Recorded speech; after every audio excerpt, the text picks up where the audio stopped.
মাবুদ, জাতির জনক এবং তার পরিবারকে যারা হত্যা করেছে, আল্লাহ সকলকে তুমি জান্নাত দান করে দিও আল্লাহ। বঙ্গবন্ধুকে আপনারা যেন জাহান্নামের ভালো জায়গায় স্থান করে দেন। আল্লাহ, আমার বাক্স যেন জনগণের বুড়ে ভরপুর হয়ে যায়, এই বলে আমি আল্লাহ তোমার কাছে বিদায় নিচ্ছি। আসসালামু আলাইকুম।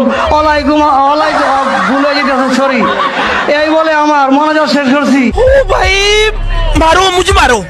তাদের কথা একবারও ভাবলো না। এই অমানবিকতা, অমানবিক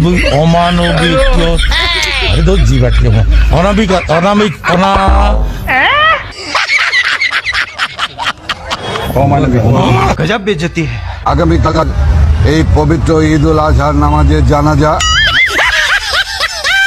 সাবান দিয়ে হাত